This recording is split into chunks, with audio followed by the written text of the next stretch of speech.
Allah terpuji.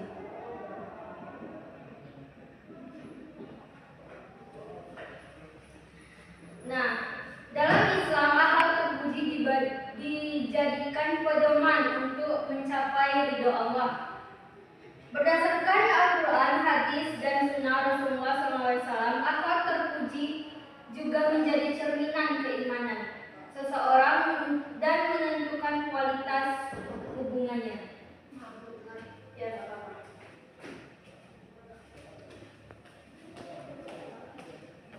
Nah,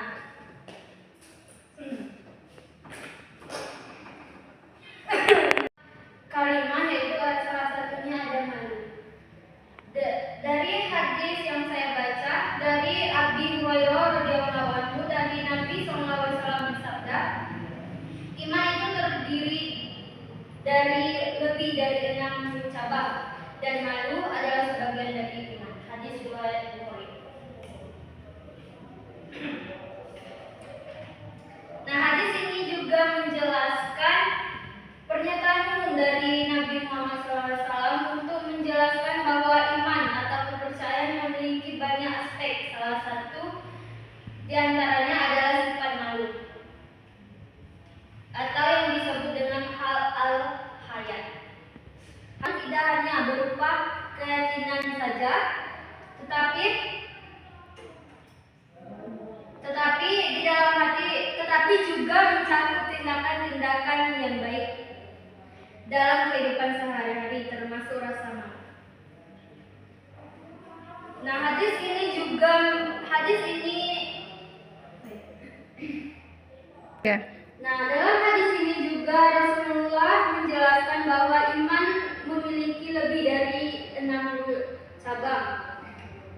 Maksudnya lebih dari 70 cabang.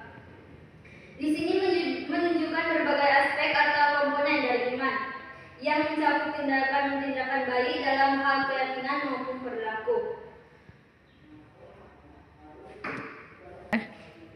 Al-haya min al-iman menekankan pentingnya rasa malu sebagai sebagian dari iman. 3.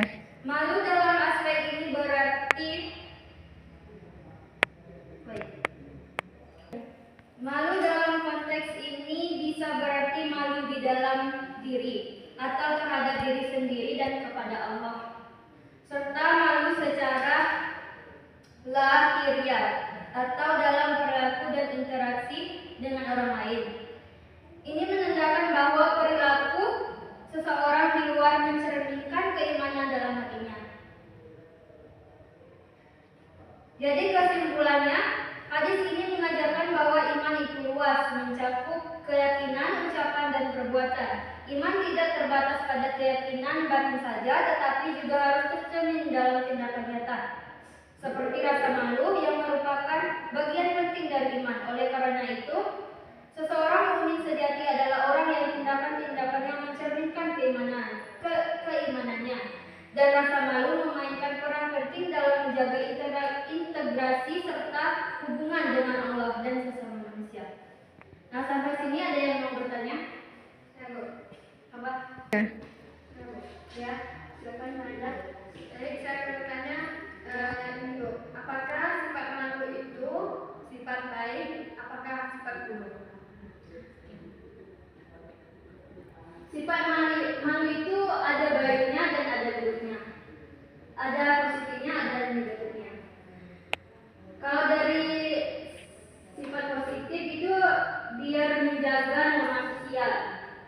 Apa sih itu? Rasa malu membantu seseorang memahami batas sosial dan norma yang berlaku. Ini bisa mencegah tindakan yang dianggap tidak pantas. Kemudian ada aspek malunya, maksudnya aspek dalam negatifnya. Itu menghambat potensi diri. Terlalu sering merasa malu bisa membuat seseorang takut mencoba hal baru atau berpendapat sehingga menghambat perkembangan pribadi. Nah, sampai sini paham? Ada yang ingin menyaga? Apa boleh? Kalau menurut Zakia, malu itu merupakan sikap baik yang mendorong seorang untuk melakukan hal yang baik dan menjauhi perbuatan yang buruk. Dalam agama Islam, malu merupakan bagian dari akhlak yang dianjurkan bagi umat muslim. Begitu sih Pak. Ya. Dalam Al-Quran itu ada yang menjelaskan surah yang menjelaskan tentang malu. Ada yang tahu surah apa? Ya, Belanda. Surah Al-Qasas ayat 25. Silakan baca dan terjemahkan. A'udzu billahi minasyaitonir rajim. Bismillahirrahmanirrahim. Faja'athu ihdahuma tamshi 'ala istihya'i. Qalat inna abi yad'uka liyahdiyaka ajra ma saqaita lana. Falamma ja'ahu wa qassa 'alaihi al-qasas qala la taqaf najawta minal qawmil zalimin.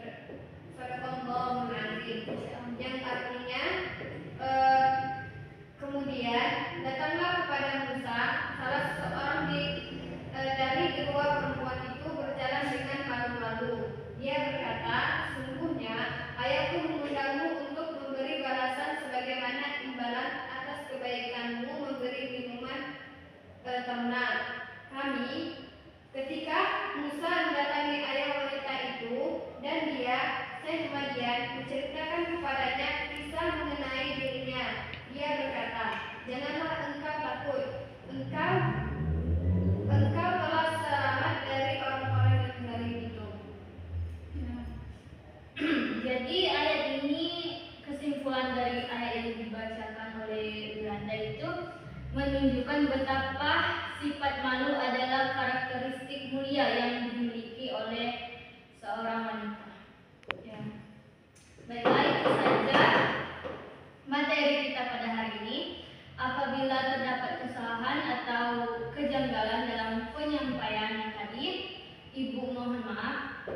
Saya akhiri. Wassalamualaikum warahmatullahi wabarakatuh. Waalaikumsalam warahmatullahi wabarakatuh. You don't even